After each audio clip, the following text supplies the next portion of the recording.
yo estoy buscando su reino. El hecho de que tú estés en este lugar, querida hermana, eso es una verdad. Nos reunimos, nos congregamos para alabarle, para bendecirle, pero también para que al recibir su palabra, ese reino siga formándose en nosotros, su reino. Queremos darle la bienvenida a los hermanos de las redes sociales que nos acompañan cada domingo. Todos bienvenidos, queremos que se gocen con nosotros al escuchar este mensaje que Dios nos ha permitido traer para nuestra edificación. Y hermanos, yo quiero, empezar el mensaje de hoy. Les mencionaba, estamos estudiando el libro de los Efesios. Antes de enseñarles o mostrarles el título, quiero que veamos la última parte del capítulo 1, que son el versículo 22 y 23. Y vamos a estar hablando de la iglesia, la asignación que Jesús le ha dado a su iglesia. Y Pablo, en una forma bastante explícita, en una forma muy profunda, en estos versículos, hermanos, nos da a conocer cómo Cristo, quien es la cabeza, ha delegado a su cuerpo, a la iglesia, toda autoridad y todo poder. Lean conmigo esta escritura juntos, lo decimos, dice así: y sometió todas las cosas bajo sus pies, y lo dio por cabeza sobre todas las cosas a la iglesia, la cual es su cuerpo, la plenitud de aquel que todo lo llena en todo. Hermanos, Jesús se levantó de la muerte con poder. El Espíritu Santo llegó a ese cuerpo inerte y lo vivificó. No solamente lo trajo a la vida, pero hermanos, el Espíritu Santo transformó, regeneró, glorificó el cuerpo de Jesucristo, y Él se levantó de la muerte. Nosotros sabemos que cuando Jesús resucitó, Él no resucitó todo como estaba Él castigado, todo herido. No, Él resucitó triunfantemente, y Él venció allí la muerte, ahí venció al enemigo, ahí venció al mundo, ahí venció el pecado. ¿Estamos de acuerdo? Y aquí nos está hablando Pablo, que dice: Él dio esta autoridad a su iglesia, a su cuerpo. Y yo quiero, queridos, hablarles precisamente de esa autoridad, ese poder que Dios nos ha delegado por medio de Jesús. Ahora, antes de, ese es el título que tenemos allí, es su iglesia, viene siendo su esposa, viene siendo su cuerpo, el cuerpo de creyentes. Nosotros, hermanos, somos la iglesia de Cristo. Yo creo que todo eso lo entendemos, lo hemos aprendido, lo hemos escuchado. La palabra de Dios nos lo dice, por lo tanto, esa es nuestra realidad como creyentes. Somos el cuerpo de Cristo. Pero hay algo bien interesante cuando habla, hermanos, que la iglesia es la esposa de Cristo. Y si ustedes han hecho esta observación, si no lo han hecho, se las quiero compartir. Es interesante que en el libro de Génesis empieza, hermanos, con la formación de un matrimonio. ¿Quién es ese matrimonio? Adán y Eva. Dios los une, Dios los crea, Dios los une, Dios los establece en un matrimonio. Dejará el hombre a su padre y a su madre, se unirá a su mujer, serán una sola carne. Ahí está el matrimonio. Y es bien interesante, hermanos, que como Génesis empieza con un matrimonio, si nosotros vamos hasta Apocalipsis, la historia, hermanos, de la Biblia narrada, la Biblia que tenemos, termina la historia con un matrimonio. ¿Cuál es ese matrimonio? ¿A qué me estoy refiriendo? Las bodas del Cordero, y esa boda realizada por ¿quién? Jesús, el novio, Jesús, el esposo, con su iglesia redimida. ¿Estamos entendiendo? Y en medio, hermanos, de Génesis a Apocalipsis, nosotros estamos allí, ahí pertenecemos, estamos viviendo en esa era. En medio de de Génesis a Apocalipsis. Nosotros no hemos terminado de vivir, no se han consumido los tiempos, no ha venido el rapto, todavía la iglesia, Dios no la ha llevado a su presencia, estamos aquí. Y Dios, hermanos, quiere ayudarnos a entender hoy, en este tiempo, en este siglo, en esta cultura, en medio de esta ciudad, que es su iglesia, somos muy importantes. Y como ya leímos hace un momento en Efesios, Él nos ha delegado esa autoridad y lo puso por cabeza a la iglesia. ¿Estamos de acuerdo? Y yo quiero, queridos, que leamos, si tienen su Biblia, Ábrala, por favor, Apocalipsis, nada más para dar esa referencia de cómo, hermanos, esta linda unión en las bodas del Cordero con Jesucristo va a llevarse a cabo. ¿Están allí en Apocalipsis? En su escritura, léalo conmigo, hermanos, porque es una escritura linda que podemos llenar este salón con la palabra al declararla juntos. Decimos todos, gocémonos. No los oí, me dejaron solo. Todos, si tienen su Biblia, léalo conmigo, por favor. Gocémonos y alegrémonos y démosle gloria, porque han llegado las bodas del Cordero y su esposa se ha preparado, y a ella se le ha concedido que se vista de lino fino, limpio y resplandeciente, porque el lino fino es las acciones justas de los santos. Pueden tener en su mente una imaginación de cómo está esta novia preparada con lino fino. Hermanos, es la consumación del matrimonio entre Jesús y su iglesia, la unión que nosotros estamos preparándonos para llevar a cabo con Él. En Génesis, hermanos, cuando estos dos pecaron, este primer matrimonio pecó, ellos tuvieron temor, se vistieron con hojas de higuera, porque querían tapar su vergüenza, ¿cierto? Sí. ¿Están conmigo, hermanos? Amén. Amén. ¿Y qué es lo que pasó? Esto no les quitó la vergüenza, se cubrieron su intimidad, pero no les quitó la vergüenza, porque la vergüenza el pecado estaba por dentro. Se escondieron de Dios. Dios los vino a buscar, como es lo que hace siempre Dios cuando su pueblo le falla, cuando nosotros, hermanos, no hacemos las cosas acuerdo a su palabra, cuando caemos en desobediencia. Dios no nos desecha, Dios nos viene a buscar. Dios viene a preguntar dónde estamos. Bueno, mi punto es de que el primer matrimonio falló, trataron de cubrirse, no les funcionó. Ahora vemos el final, la iglesia de Jesucristo, su esposa, vestida de lino fino. ¿Por qué razón, hermanos, tenemos ese privilegio ahora? Por la obra redentora de Cristo Jesús. Escúcheme, hermano. Nosotros no somos los que nos vestimos porque no podemos. Nosotros no podemos ser perfectos, no podemos. Nosotros no podemos vivir sin pecado, no podemos. Pero la obra de Cristo a su iglesia se le ha concedido que se vista. No porque ella hace obras y cosas buenas y no falta, no, hermanos. Cristo es el que viste a su iglesia por el sacrificio que Él hizo. Por esa razón, la siguiente escritura de Efesios capítulo 5, en el versículo 25, está haciendo, en el capítulo 5 hay la parte donde Pablo el apóstol está comparando el matrimonio con la iglesia y con Cristo, que así como la iglesia está sujeta a Cristo, las mujeres o esposas, deben estar sujetas a sus maridos.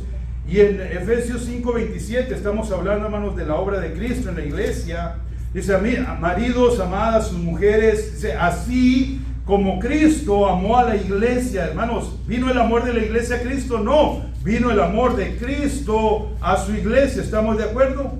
Y no solamente nos amó, se entregó a sí mismo por ella. ¿Con qué propósito, queridos? Para santificarla, habiéndola purificado en el lavamiento del agua por la palabra. 27. A fin de presentársela a sí mismo. Hermanos, Cristo lo hizo para sí mismo. Lo que hace Cristo es para su gloria, no lo que tú hagas para su gloria. ¿Entendieron eso? Lo que Cristo hace es para su gloria, no lo que tú hagas para su gloria. Yo sirvo a Dios para su gloria. Yo estoy involucrado a Dios para su gloria. No, tú no tienes que hacer nada. Él todavía se glorifica porque hizo su obra redentora en ti y en mí. Gloria a Dios. Seguimos leyendo. Dice 26. Para santificarla, habiéndola purificado. Toda la obra de Cristo, si pueden ver, en el lavamiento del agua por la palabra, a fin de presentársela a sí mismo, una iglesia gloriosa, que no tuviese mancha, ni arruga, ni cosa semejante, sino que fuese santa y sin mancha. Hermanos, no hay cosa más linda que mirar una boda, una novia vestida, a veces que sí usan los vestidos bien blancos, tienen diferentes colores, pero cuando son blancos y son vestidos hermosos, es una cosa muy linda que se ve a esa novia desfilar, etcétera. Pues hermanos, esa comparación está haciéndonos Jesús, que Él ha hecho la obra redentora, su sacrificio, su sangre nos ha lavado para santificarnos, para purificarnos, para mantenernos impecables. Porque hermanos, Él lo hace para presentársela a sí mismo, a nosotros presentarnos a Él mismo, queridos, sin mancha, sin arruga, impecable. Ahora, hermanos, pregunta: ¿podemos nosotros llegar a eso? ¿Podemos nosotros ser sin mancha, hermanos? ¿Podemos ir sin pecado, sin mancha, ni arruga, ni cosa semejante? La respuesta es sí, pero la manera, ¿cómo? Y esta es la manera, hermanos. La manera de conservar nuestros vestidos limpios, sin manchas, sin arruga, se llama, hermanos, bajo la obediencia. Porque la obediencia no te lleva o no te deja pecar. La obediencia te aleja de la tentación y te mantiene puro, te mantiene limpio. Porque, hermanos, eso es lo que Cristo hizo por su iglesia. No nuestras actividades, no nuestras acciones humanas, no nuestra inteligencia, no nuestras habilidades, hermanos, ni nuestros dones. Es nuestra obediencia. ¿Obediencia a qué, pastor? Obviamente obediencia al que es la cabeza, obediencia al que es el esposo, obediencia al que nos ha amado, obediencia al que nos ha santificado, obediencia al que nos ha purificado. Obediencia. Eso, hermanos, es lo que nosotros, si la practicamos, nos esforzamos en llevarla a cabo. Obediencia a su palabra, obediencia a sus estatutos, a sus mandamientos. Eso nos mantiene purificados. Pero, hermanos, todavía no llegamos a ese estado de Apocalipsis. Todavía no estamos allí. No hemos llegado a la gloria, a las bodas del Cordero. No hemos llegado. Estamos aquí en este mundo. Estamos aquí en la sociedad llena de maldad y de tinieblas. ¿Qué es lo que hace Jesús con nosotros? Mientras tanto llegamos a lo que dice Apocalipsis. Nos ha dado su poder. Y nos ha dado, ¿qué, hermanos? Nos ha dado también su autoridad. Por eso ya leímos, hermanos. Voy a leer otra vez. Mantén la pantalla esa, o no, la siguiente, Miguel, por favor. Voy a leerles, hermanos, otra vez Efesios 1, 22 y 23. Y sometió todas las cosas bajo sus pies y lo dio por cabeza sobre todas las cosas a la iglesia, la cual es su cuerpo, la plenitud de aquel que todo lo llena en todo. ¿A quién le dio Jesús su poder y su autoridad? Lo acabo de leer. Él no se lo dio al gobierno. Él no se lo dio a la sociedad. Esa autoridad de poder, queridos, no se lo dio a los sabios. Esa autoridad de poder no se lo dio a los más ricos. No se lo dio a cierto tipo de personas, lo que tú quieras decir que son importantes. No se lo dio a ellos, se lo dio a la iglesia. Y la iglesia, queridos, somos compuestos de muchos miembros. ¿Cierto? Él es el cuerpo. Al final voy a hablar más de lo que es el cuerpo y Jesús, la autoridad, la cabeza. Pero hermanos, aquí estamos viendo que Jesús le dio esta autoridad a la iglesia. Por esa razón, en Mateo capítulo 16, si quieren abrir su Biblia, también tenemos la escritura allí. Jesús habló de esta manera: y yo también te digo que tú eres Pedro, porque Jesús les hizo la pregunta: hey, ¿quién dice la gente que soy yo?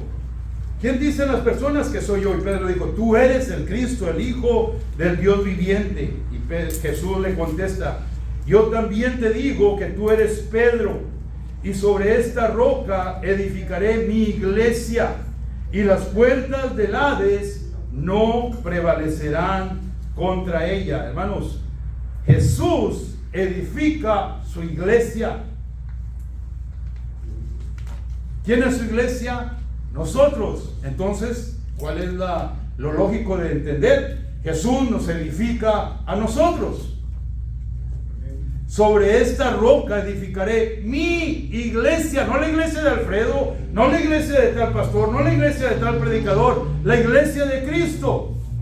Esta iglesia, hermanos, como congregación, es de Cristo. Yo nada más soy mayordomo que con temor y temblor tengo que hacer mi trabajo bien, porque voy a dar cuentas. Es su iglesia, yo tengo que ser responsable, hermanos, de su iglesia. ¿Quieren ese trabajo? Se los paso. Se los entrego, hermano. Yo sé que en el tiempo antiguo, cuando estábamos nosotros en otro tipo de doctrina o creencia, pensábamos que Pedro era el que Jesús le estaba diciendo: Pedro, en ti voy a fundar la iglesia. Hermanos, imagínense si la iglesia de Jesucristo hubiera sido fundada sobre un hombre. Inmediatamente se hubiera fracasado todo, porque los hombres somos limitados, los hombres no tenemos la capacidad, ni el poder, ni la autoridad que tiene Cristo. Entonces no estoy diciendo: voy a edificar la iglesia sobre ti, Pedro. No, Jesús dice: sobre esta roca, Jesús refiriéndose al mismo, sobre esta roca edificaré mi iglesia, y las puertas del enemigo, las puertas del Hades, las puertas del infierno no prevalecerán contra la iglesia. Hermanos, tengo buenas noticias para ustedes. Todo en este mundo se acaba, las compañías se acaban, las empresas se acaban, las familias desafortunadamente se acaban. ¿Han conocido ustedes familias en las que ya murieron todos? Yo conozco una familia en particular, una hermana, ¿no?, que su madre murió, sus tíos, sus primos. Está sola, porque todo se acaba. Entonces, hoy estamos en este lugar, quizá en 10 años lo tiran y hacen apartamentos. Todo se acaba. ¿Sí estamos entendiendo? Pero la iglesia de Cristo nunca, hermanos, nunca va a perecer, nunca se va a terminar, va a quedar un remanente. Siempre ha sido así desde el principio de la creación. La iglesia de Cristo va a continuar. ¿Por qué razón? Porque está fundada sobre Cristo, y si Cristo nunca se acaba, obviamente Él es eterno, la iglesia no se va a acabar hasta que lleguemos a Apocalipsis, que acabamos de leer, presentarnos en esa gran fiesta, en las bodas del Cordero, vestidos de ese lino fino. Pero ahora, hermanos, también quiero darles unas buenas nuevas que les va a llenar de gran gozo, que significa, queridos, que Jesús, sabiendo que Él está dándole la autoridad a la iglesia, nos dice Efesios, sabiendo, hermanos, que no se lo da al gobierno, no se lo dio al mundo, no se lo dio a ninguno de estos a programas o de estos gobiernos o de lo que existe en este mundo, no se lo dio, se lo dio a la iglesia. ¡Qué privilegio! Hermanos, pónganse a pensar. Jesús resucita de la muerte, se revela a sus discípulos y a otros 500 hombres, dice la Biblia, que cuando Él resucitó, y después, hermanos, se va a la diestra de Dios. El Espíritu Santo que levantó a Cristo de la tumba lo toma y lo lleva ascendiendo a la diestra de Dios. Y la iglesia, pues allí yo confío en esos 12, es más, no son 11 porque uno ya se perdió. Yo confío con esos, yo invertí mi vida con ellos, yo les enseñé, yo estuve caminando con ellos, impartiendo todo lo que yo sabía con ellos.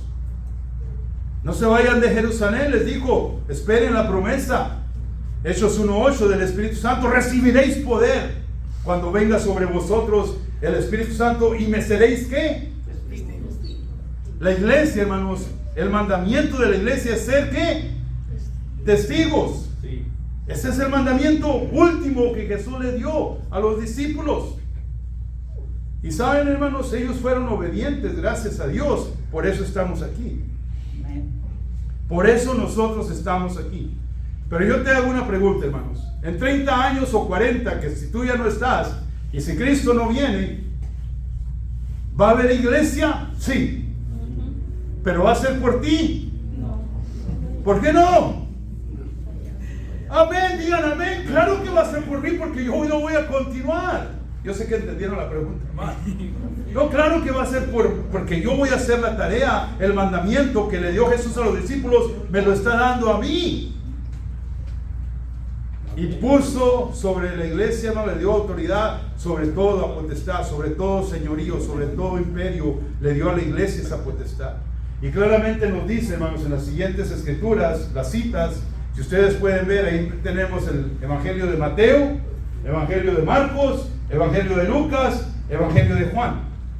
Allí, hermanos, están la comisión, la gran comisión que Jesús dio a los discípulos, a sus seguidores. En Mateo 28 nosotros leemos de esta manera, muy conocida esta escritura. Dice: Jesús se acercó y les habló diciendo: toda potestad me es dada en el cielo y en la tierra. Oh, gloria, gloria a su santo nombre, hermanos. Jesús tiene toda autoridad y todo poder. Toda potestad me es dada en el cielo y en la tierra. Por tanto, ahí está, hermanos, una palabra de 2 letras. Por tanto, ¿qué dice? Ir y hacer discípulos, no creyentes, no avivamientos, no programas, no, hermanos, hacer discípulos a todas las naciones, bautizándoles en el nombre del Padre y del Hijo y del Espíritu Santo, enseñándoles que guarden todas las cosas que os he mandado. He aquí, yo estoy con vosotros todos los días. ¿Hasta cuándo, hermanos? Hasta el fin del mundo. Eso lo dice Mateo. Marcos nos dice de esta manera, referente a la comisión.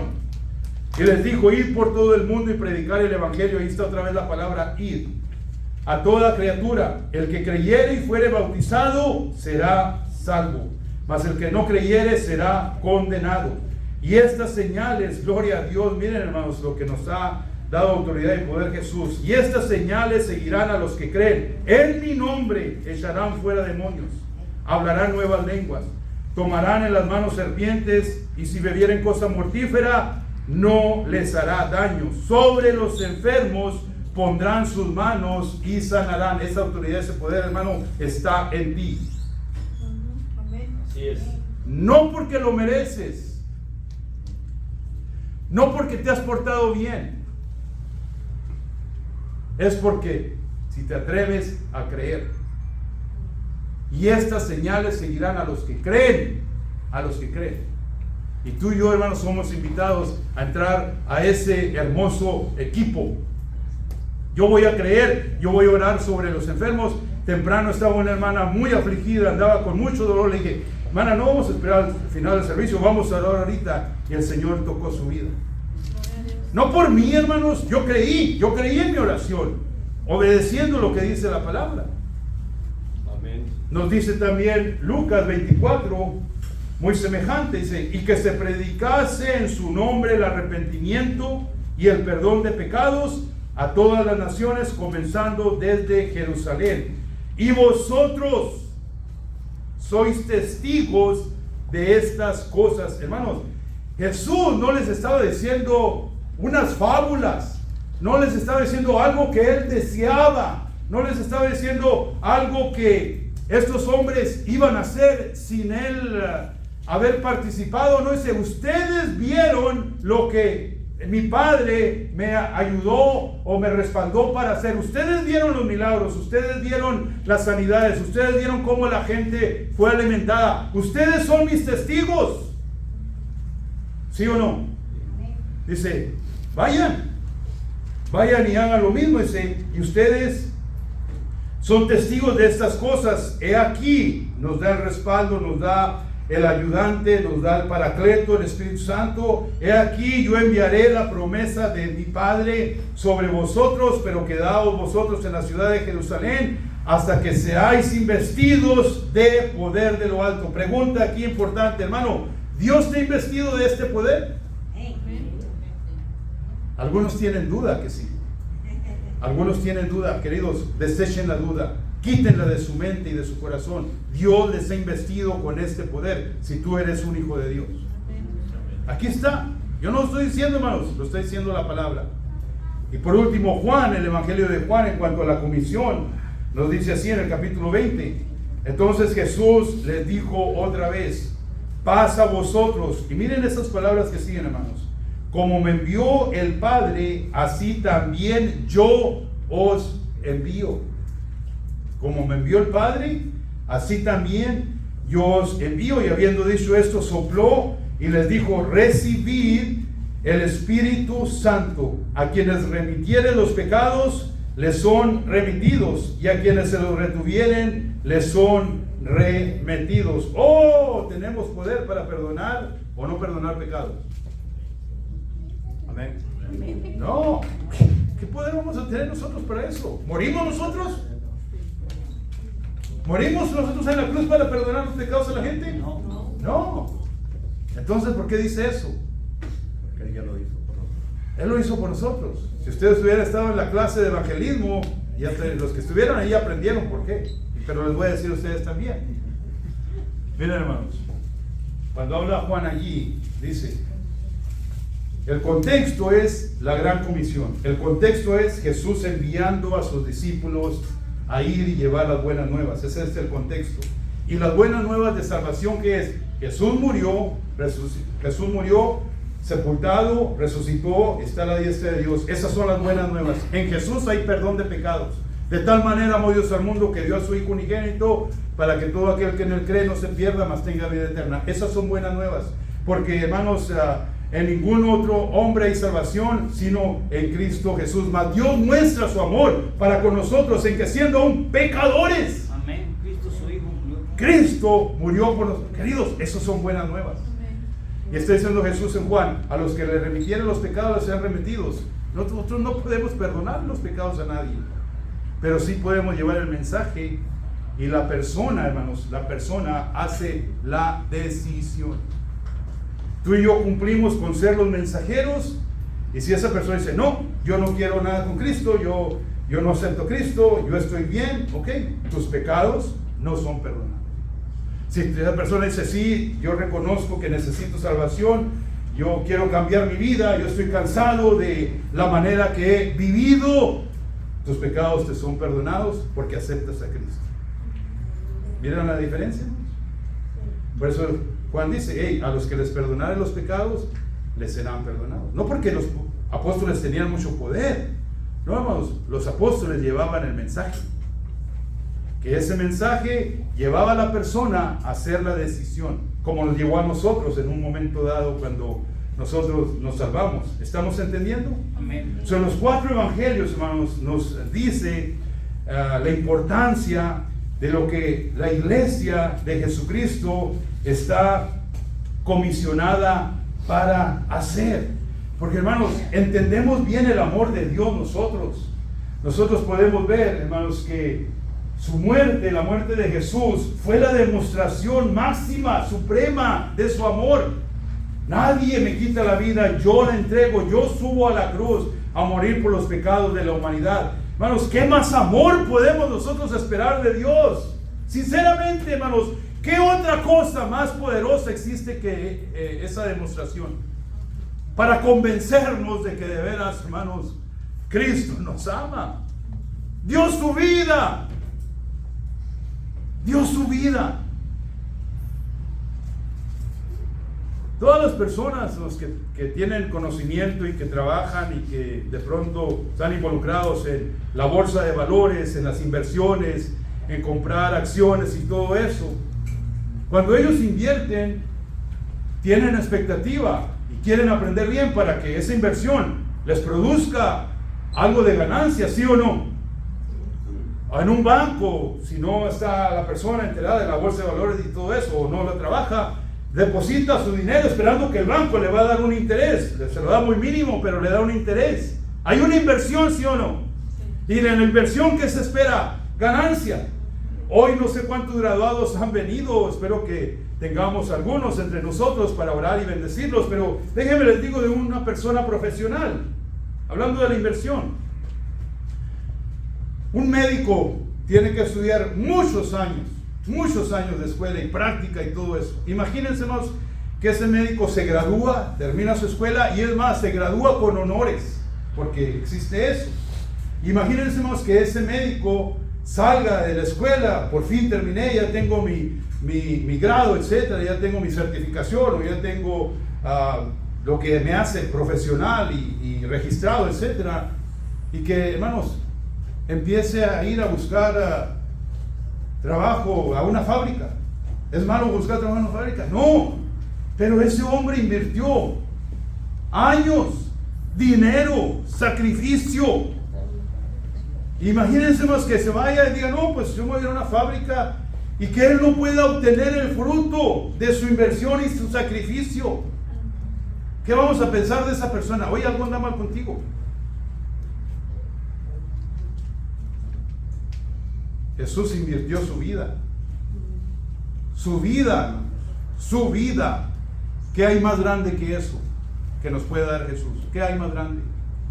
Su vida. ¿Y qué ha sacado de su inversión? ¿Qué ha sacado Jesús de su inversión en mi vida, hermanos? ¿Cuál ha sido lo que yo he producido de su inversión? Y no te estoy hablando de actividades, de ir a la iglesia a hacer cosas, no te estoy hablando de eso. Mi vida está completamente entregada a Él.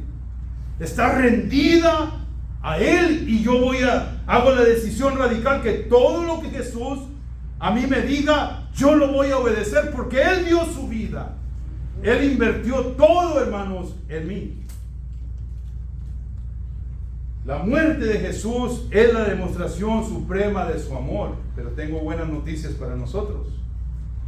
También su resurrección es la demostración suprema de su poder, de su autoridad. ¿Y a quién la ha dado? Gratuitamente, sin que la merezca, a la iglesia. A la iglesia, queridos. ¿Están conmigo? Y esa autoridad, hermanos, Jesús quiere que la utilicemos. Esa autoridad Jesús quiere, queridos, que la pongamos a darle gloria y honra a Él. Sinceramente, mis queridos hermanos, y perdónenme por ser tan directo y tan franco, sinceramente, ¿tú consideras que cuando el Señor nos da dirección de hacer algo, tenemos opción? Sinceramente, ¿tú crees eso, que tenemos opción? ¿O tenemos libre voluntad, pastor? ¿Libre albedrío? Sí, ese libre albedrío, ¿a dónde crees que te va a llevar?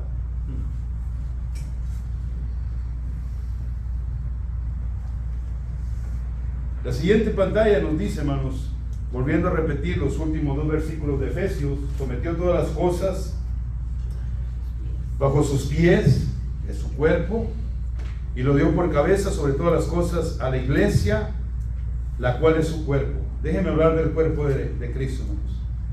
Pero pongan atención a donde dice plenitud. Plenitud. ¿Qué es plenitud? La totalidad, completo, nada queda fuera. Todo, hermanos. Todo lo dio Jesús a su iglesia. Gloria a su santo nombre. Todo, hermanos, la plenitud. ¿Cuál plenitud estamos hablando, hermanos? La plenitud de su presencia está con su iglesia. Eso significa, queridos, que somos completamente saturados de su poder. He estado haciendo mucho énfasis en su poder. He estado énfasis, hermanos, en su autoridad. Pero Él nos ha saturado, hermanos, en plenitud de su paz. Nosotros, hermanos, tenemos una paz que el mundo no puede recibir. No lo puede entender. Porque esa paz solamente está asignada, delegada, dada al cuerpo de Cristo. Oh, somos egoístas y no se les damos. Claro que queremos que ellos la tengan, pero no la quieren. Por eso Jesús dijo: hey, vayan y compártanles el amor. Vayan y díganles que yo les amo. Vayan, díganles que hay salvación en mí. Vayan, id. Y como congregación, mis amados, es un mandamiento que necesitamos obedecer.